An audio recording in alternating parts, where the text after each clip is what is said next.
구독 좀 해주세요. 그러면 하멜 표류기랑 비교해서 하멜 표류기 얘기도 한번 해볼까요? 여러분, 하멜 표류기는 좀 들어보셨어요?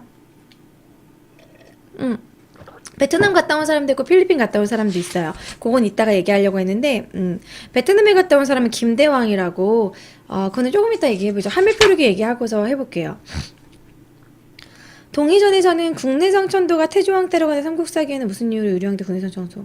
왜 갑자기 생뚱맞은 질문을 하지? 지금 오늘 표류기 얘기하고 있는데 국내성 천도가 유리왕? 국내성 청도? 국내성?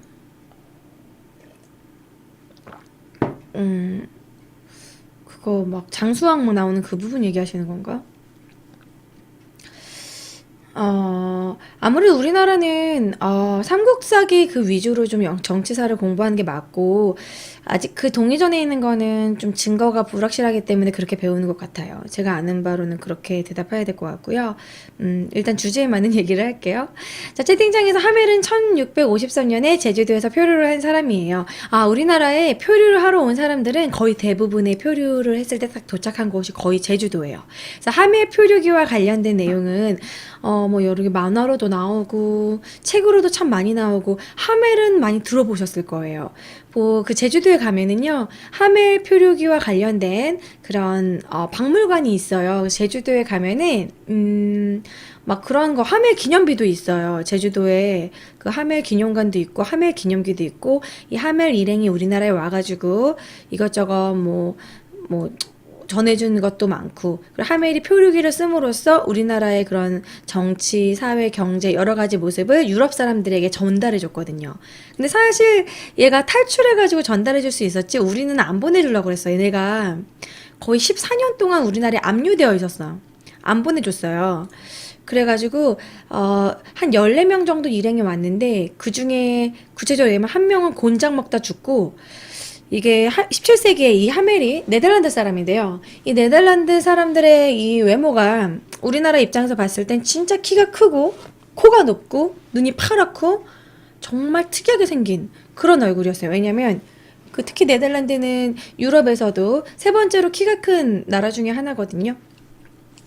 그런데 이 하멜이 와가지고 네덜란드 동인도 회사가 이제 인도에도 있고, 그 선원들이 그 이제 그 일본 왔다 갔다, 일본 나가사키 항구에 가가지고 이제 교류를 하려고 일본으로 가는 도중에 갑자기 표류를 하게 돼서 제주도에 떨어지게 됩니다.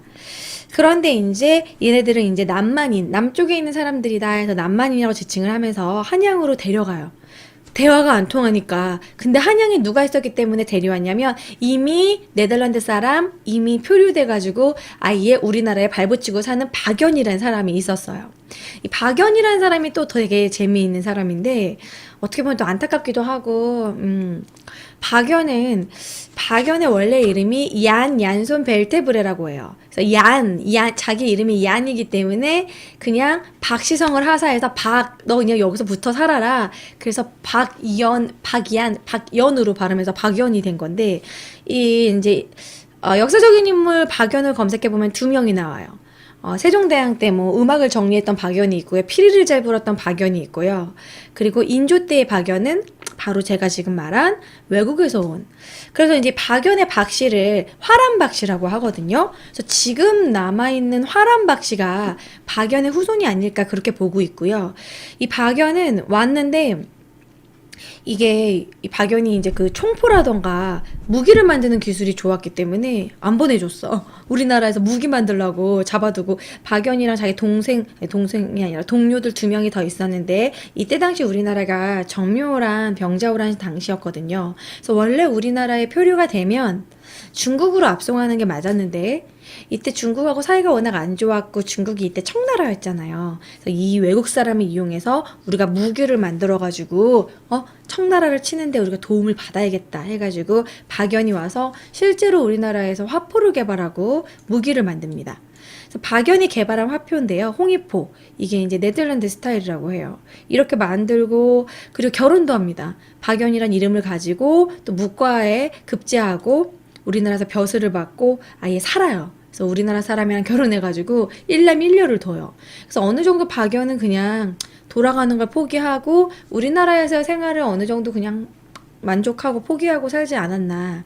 근데 되게 웃긴 게 원래 이 사람이 네덜란드에 자기 와이프랑 자식이 하나 있었거든요. 그래서 처음에는 좀 돌아가고 싶어하고 울고 막 그랬겠죠. 그리고 동료들 2명은 병자호란에 참전해서 죽었어요. 그래서 박연만 남아가지고 계속 우리나라에서 이렇게 가 쓰고 우리나라 복장 입고 외국 사람인데, 그래서 제가 그거를 약간 그런 박연의 이야기를 가지고 만든 드라마 탐나는 도다에서 이거를 퍼왔어요. 로버트 할리가 박연으로 이제 나왔는데, 조선 인조 때에 제주도에 표류하여 귀화한 네덜란드인, 이것이 강제 귀화인지 아니면 박연이 그냥 본인이 원한 귀화인지 그건 모르지만, 아마 내 생각에는 초반에는 강제적으로 하다가 어느 정도는 포기하고 워낙 조선 사람들이 잘해주고 살다 보니까 나쁘지 않네 이래가지고 이제 계속 눌러서 사는 게 아닌가.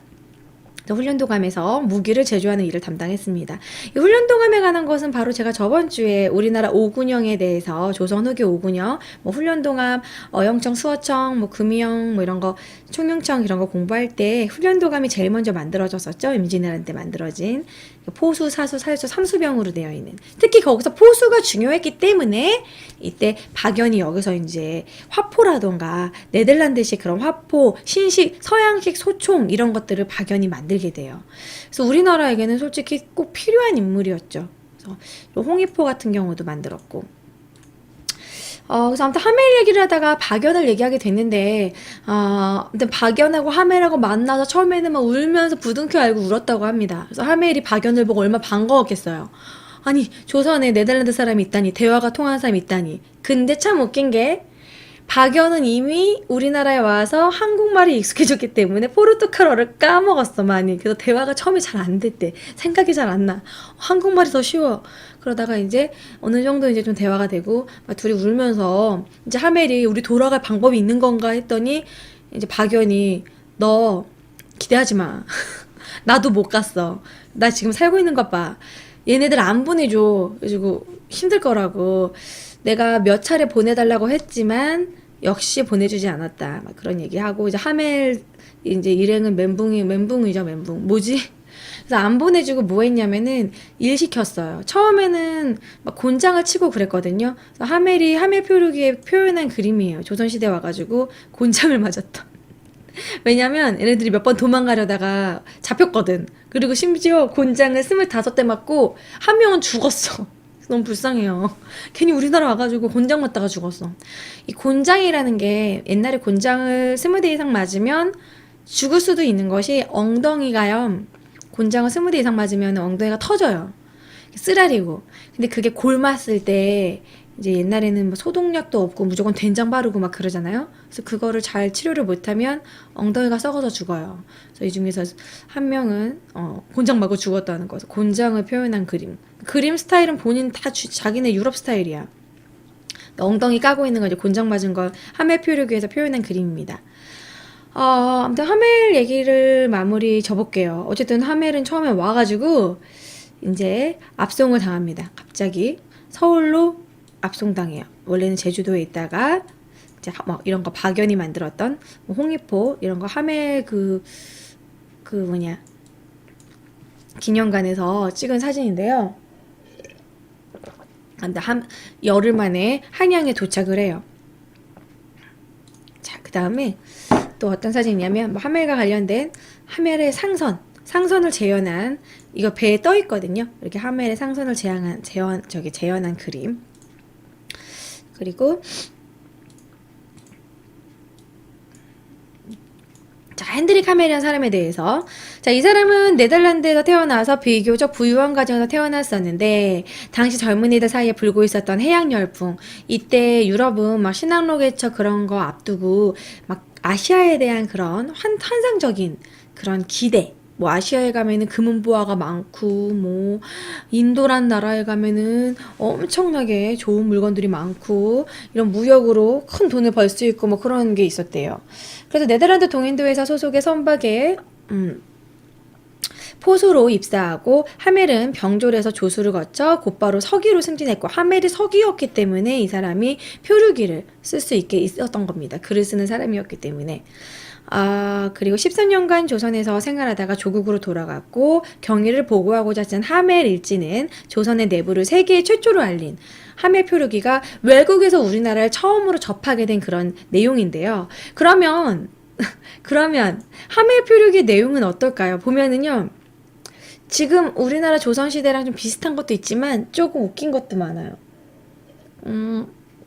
왜냐면 이 사람이 다 둘러보고서 객관적으로 본 것이 아니라 그 동네에서만 본 거, 자기가 봤을 때 되게 임팩트 있었던 거, 뭐 그런 거 위주로 썼기 때문에 좀 뭐랄까 오바스러운 것도 좀 있고 좀 잔인성 있게 쓴 것도 있어요. 왜냐면 하멜이 아무래도 좀 억지로 압류되어 있었기 때문에 좀 우리나라를 보는 시선이 항상 좋지만은 않았겠죠. 그래서 범죄와 형벌 부분을 좀 지나치게 강조해서 조금 잔인성을 좀 강조한 것도 있고요. 예를 들어 뭐 있더라? 나 옛날에 읽어봤는데 바람을 핀 여자를 이렇게 목만 내비들고 묻어요. 그럼 지나가는 사람이 한 번씩 목을 쓸어. 그렇게 해서 뭐 사용을 했다. 근데 그게 진짜 그랬을까? 그래서 좀 약간 잔인하게 그렸다는 부분이 좀 있고. 담배와 가는 것도 담배를 하도 많이 피워서 우리나라가 4살에서 5살 4살에서 5살 아이들까지 담배를 피운다고 이렇게 표현을 했대요. 그래서 우리나라는 참 옛날부터 담배를 좋아했나? 그리고 이제 하멜이 표현한 우리나라의 온돌 양식을 표현을 했는데요. 그거는 되게 좋다고 표현을 했는데 우리나라의 그 각 지방의 방바닥 아래에 오븐이 있는데 그 오븐을 겨울에는 날마다 그 오븐을 불을 떼어서 따뜻하게 산다고 되게 좋은 난방시설이라고 표현을 했어요. 근데 그때 당시 유럽을 보면은 유럽은 벽난로 문화였거든요. 이 벽난로가 여러분 되게 운치 있고 멋있잖아요. 근데 우리가 여기 막 지금은 여러분들 다 보일러 떼잖아요. 보일러를 뗀 상태에서 벽난로가 있는 거는 추가적으로 따뜻하고 거기서 마시멜로도 녹여 먹고 군밤도 튀겨 먹고 군밤도 꺼 먹고 그런 운치 뭐 그런 용도는 좋은데 아무런 난방이 없고 벽난로만 있다고 생각해봐. 겨울에 너무 춥겠지. 벽난로만 이렇게 쬐고 있어야 돼. 엄청 추워. 그래서 그때 당시 유럽은 벽난로만 유일한 난방 시스템이었기 때문에 오히려 그때 당시 우리나라의 온돌은 훨씬 최첨단이었다라는 거죠. 왜냐면 온돌은 바닥이 따뜻해. 하지만 물론 아랫목은 엄청나게 뜨겁고 윗목은 좀 미지근한 그런 게 있지만 그래도 온돌 양식이 외국에서도 되게 인정할 정도로 짱짱한 구들장 있고 지금도 그런 온돌 양식스러운데 지금은 이제 왔다 갔다 보일러선이 이렇게 왔다 갔다 지나가죠. 근데 옛날에 구들장은 큰 돌 있죠? 큰 돌을 놓고 그 밑에다가 아궁이를 떼가지고 돌을 데펴가지고 이제 난방을 하는 거죠. 근데 우리는 이미 그런 온돌 문화가 삼국시대부터 있었어요. 고구려 때도 온돌 문화가 있었고, 그래서 우리나라의 온돌 문화랑 푸세식 화장실, 요런 거는 대단한 거예요. 우리나라 푸세식 화장실 있을 때 유럽은 그런 것도 없었어. 걔네 그냥 길바닥에 버렸어. 똥 아무데나 싸고, 그 베르사유 궁전 그 앞에 보면은, 막 춤추고 그러다가 잠깐만 excuse me 하고 나가서 그 궁전 앞에 있는 정원이 되게 미로거든요. 다 이유가 있는 거야. 그 미로 같은 그 정원에 앉아가지고 그냥 그냥 길에 저기 정원에다가 그래서 걔네들 치마가 이렇게 돼가지고 한여가 들어가서 이렇게 닦아주고 그랬단 말이에요. 왜 이 얘기까지 하게 됐지? 어쨌든 하멜이 그렇게 온도를 좋게 표현을 했고 그리고 하멜은 이런 식으로 쓴 게 있었어요. 조선 사람들은 마음이 여려가지고 자살을 잘한다고 표현을 했대요. 마음이 여려서 청나라 군대가 침략을 했을 때 숲속에서 자진해서 목매달아 죽은 사람이 오히려 그 적군에게 살해당한 수보다 많았다고. 그래서 우리나라가 좀 마음이 좀 여린 게 있구나. 저도 좀 그런 생각이 드는데 이게 진짜인지 아닌지 모르겠지만 근데 또 일리가 좀 있는 것 같아. 왜냐면 우리나라가 동아시아 사람들 중에서도 자살률이 되게 높아요. 그리고 전 세계적으로 봤을 때도 아시아 쪽 사람들, 중국, 우리나라, 일본 사람들이 자살률이 높아.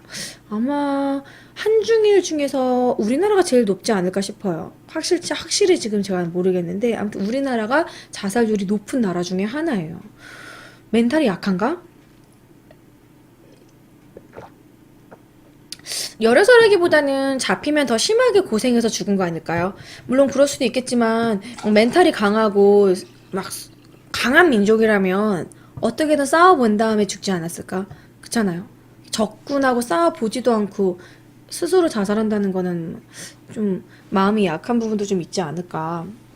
물론 걔네들한테 잡히면은 하긴 그럴 수도 있겠다. 우리나라 유교적인 그런 심리상 괜히 엿보일 바에는 그냥 미리 죽자. 뭐 요런 것도 있는데 BJ님 오랜만에 보니까 눈이 좀 바뀐 것 같아요. 제가 지금 캠이 되게 고화질이라 이 눈가가 너무 생생하게 표현이 돼서 제가 원래 쌍꺼풀이 있었는데 캠이 좋아져서 잘 보여서 그러신가 봐요. 전 돌 때부터 있었어요. 북유럽도 자살률이 높대요. 그래요? 그래도 우리나라도 높지 않을까? 자살은 멘탈이 강해야 할 수 있죠. 그럼 자살을 하는 게 더 독한 건가요? 그런가? 대관찰자님이 자꾸 제 눈 보고 성형했다 그러니까 역사 스캔들과 관련 없지만 저의 돌사진을 잠깐 보여드릴까요? 공부하는데 딱 쌀뚱맞은 얘기하고 있어. 또 간만에 나의 돌사진을 또 보여줘야 돼? 자, 이게 돌사진인데 제가 돌 때 류현진을 닮았어요. 여기 보시면 코 모양, 돼지코, 입술, 눈 크게 뜨고, 예, 전 돌 때보다 쌍꺼풀 있었습니다. 포동포동을 알아. 이걸 또 역사 스캔들 시간에 볼 줄은 몰랐네. 뭔 얘기하는지 까먹었잖아. 하멜 얘기하다 말았죠? 그리고 마음의 열이다. 그런 얘기가 제가는 임팩트 내용이 되게 많아요. 그 중에 몇 개만 소개를 한다면 또 우리나라 사람들은 그래도 교육에 되게 관심이 많다. 교육에 대해 관심이 많아서 아이들이 그런 공자와 맹자와 막 이런 어려운 옛날 책들을 읽고 암기하고 이해하는 건 정말 대단하다. 외국에는 그렇게 애들한테 공부 안 시키거든요. 그래서 우리나라의 그런 교육열 그런 것들을 되게 하멜이 신기하게 생각했고 그런 천자문 막 이런 거 막 달달달달 외우는 거 신동이다 이렇게 생각을 했다는 거. 아무튼 그 친구 또 나쁘게 쓴 건 세계에는 12개의 나라만 있다고 생각할 정도로 좀 무식하다. 그리고 좀 더럽고 풍속이 좀 이렇게 막 속이기 좋아하고 도둑질이 많고 풍속이 부패했고 그리고 거짓말을 많이 한다. 뭐 그런 거. 외국 사람에서 놀려먹은 거 아닐까? 아무튼 그런 거. 호기심이 되게 많은 나라다. 그리고 잔인한 고문이 자행되는 나라다. 요렇게 조금 안 좋게 극단적으로 쓴 부분도 있고 또 일관적이지가 않아요. 조금 또 나쁘게 쓴 것도 있지만 좋게 쓴 것도 있어요. 기독교인 내가 보기에도 사람들이 참 너무 착하고 여리다. 뭐 이렇게 본 것도 있습니다. 근데 보시면 우리나라 사람들이 되게 호기심이 많다는 거는 하멜뿐만 아니라 우리나라에 와서 이런 견문록을 쓴 사람들이 공통적으로 들어가는 게 호기심이에요. 내 생각에서 우리나라 사람들은 그게 많아. 남한테 관심이 특히 많고 신기한 거를 보면 되게 궁금해해요. 예를 들어 길 갈 때 되게 특이한 사람이 있다든지 뭔가 옷을 특이하게 입었다든지 이상한 행동을 하잖아요. 그럼 우리나라 사람들은 꼭 쳐다봐요. 뭐야? 신기하고 친구들도 보라고. 야, 뭐야 대박. 이렇게 보는데 외국에는 안 보는 경우도 많아요. 남한테 별로 관심이 없어. 근데 우리나라는 되게 신기한 거를 막 호기심을 갖고 봐. 진짜 호기심이 대망인 것 같아.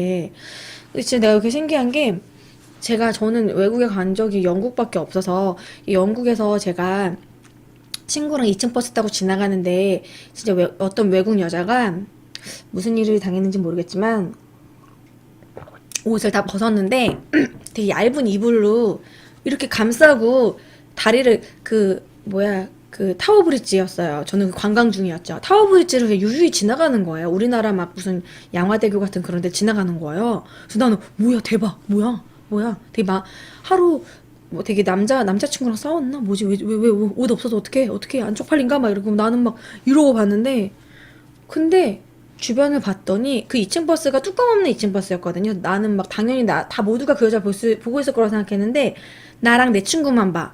우리만 계속 그 여자에 대한 얘기를 하고 있고 막 흥분하고 다른 사람들은 딴짓해. 책 보고 앞에 보고 관심 없는 거야. 그리고 저런 게 흔한가? 이 나라는 그런 게 흔한가? 왜 안 보지? 신기했는데 그거는 좀 진짜 약간 좀 틀린 것 같아요. 마인드가 틀리달까? 관심이 없어. 그래서 내가 그게 너무 신기해서 외국 사람한테 물어봤었거든요. 나중에 저번에 길에서 어떤 여자가 이렇게 네이크드 막 이러면서 막 바디 왜 안 보냐 그랬더니 별로 우리는 남을 보는 것에 관심도 없지만 그렇게 남을 쳐다보는 게 매너가 아니라는 거예요. 그리고 아 그렇구나. 그치. 우리 길 갈 때 누가 쳐다보면 뭘 야리냐 이러면서 싸우고 걔 기분 나쁘죠. 근데 이상하게 보게 되지 않나요? 나만 그런가? 어떤 분은 제너럴 셔먼에서 달려있던 증기 엔진을 떼어다가 증기선을 만들었다는 기록은 있습니다. 아, 우리나라에서? 음. 아무튼 그래서 외국 사람들이 우리나라에 와도 외국이 우리나라 사람과 외모가 틀리다는 이유로 신기하다는 이유로 한 마을 사람들이 다 몰려와가지고 쳐다보고 머리카락 뽑아가고 뭐 이렇게 눈 신기하게 쳐다보고 뭐 그 사람이 쓰는 물건이면 다 훔쳐가려고 하고 그랬던 게 좀 있다라고 막 그렇게 기록이 되어 있더라고요. 그래서 참 우리나라는 호기심은 장난 아닌 것 같은. 너무 예뻐도 쳐다보고. 근데 그 사람을 쳐다본다는 것 자체가 이렇게 물론 몰래 몰래 볼 수는 있지만 그 사람이 이렇게 딱 신경 쓰는데도 불구하고 계속 끊임없이 쳐다보는 거는 매너가 아닌 건 맞는 것 같아요. 왜냐면 기분 나쁘잖아요. 왜 내가 뭐 동물원 원숭이도 아니고 대놓고 쳐다보는 건. 그건 좀 매너가 아닌데 그런 부분은 좀 고쳐야 되지 않나. 그런 생각이 들어요, 저도. 자, 어쨌든 그래서 하멜이 뭐 이런 식으로 표현을 했습니다. 근데 하멜이 참 신기하게도요, 외국에 가서 하멜이 하멜 표류기를 쓰게 된 것도, 아, 내가 이런 조선의 역사를 남겨놔야지. 막 너무 신기했어. 그런 거보다 하멜이 네덜란드에 돌아갔더니 밀린 월급을 받기 위해서 이 하멜이 표류기를 쓰게 됐대요. 왜 너가 그 며칠 동안 원래 해야 될 그 업무를 하지 않았는데 외국에 가 있었다면 너가 증거로 몇 날 며칠 어떻게 지냈는지 써라. 그래가지고 하멜 표류기를 쓰게 됐다고 하더라고요. 결국에 돈 때문이었어.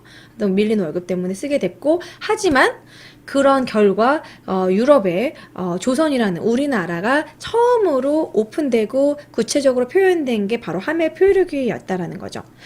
자, 어쨌든 하멜 표류기 얘기하면서 최부의 그런 표류기에 대해서 얘기했는데, 아무튼 이렇게 비교를 했을 때 하멜의 표류기는 좀 뭐랄까 정치, 사회 좀 심플하게 사람들의 풍속 이런 식으로 얘기를 많이 했다면, 최부는요, 최부의 중국 견문록 표회록은 중국의 산천, 교량, 민속, 민요까지, 그리고 제도, 의식주 등 되게 두루두루 담고 있고 되게 객관적으로 좀 선입견을, 막 예를 들어서 선입견이 들어가 있다면 이런 거죠.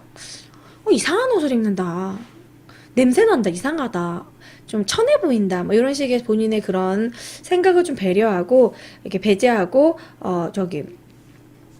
좀 객관적으로 썼더라는 거죠. 그리고 중국 대운하의 자세한 설명, 다양한 소재 등장, 인격과 학식이 되게 높은 사람이었다라고 할 정도로, 이렇게 중국에서도 놀랄 정도로 되게 구체적으로 썼더라는 거. 이벤트는 제가 좀 어느 정도 설명을 하고 영상 다 보고, 그리고 문제를 낼 거예요. 자, 그리고, 이 최부라는 사람이 얼마나 똑똑했냐면, 나중에 홍문관의 직위까지 올라가요. 홍문관 관리. 홍문관이 바로 3사의 언관직 중에 하나였는데, 어떻게 보면은 의정부 다음으로 높은 관직이죠. 3사에 올라서, 관리가 됐는데, 너무 직언을 하고 바른말을 했기 때문에 연산군 처음 무오사화 때 유배를 보내고, 그 다음에 이제 그 다음 무오사 다음 갑자사화 때 연산군한테 바른말을 쓴 상소문을 썼다는 이유로 결국엔 처형당해요. 그래서 안타깝게 연산군 때 안타깝게 죽임을 당한 사람이라는 거. 그래서 이런 표회록에 대한 부분은 우리나라에서도 끊임없이 연구 중이고 지금도 논문으로 활발하게 연구 중인 부분입니다. 그래서 나중에 여러분들이 책으로 읽어보시면 좋을 것 같고요. 아까 어떤 분이 이 최부의 표회록 말고도 베트남에 간 사람도 있고 필리핀에 간 사람도 있다고 그랬잖아요. 그것도 보여드릴게요.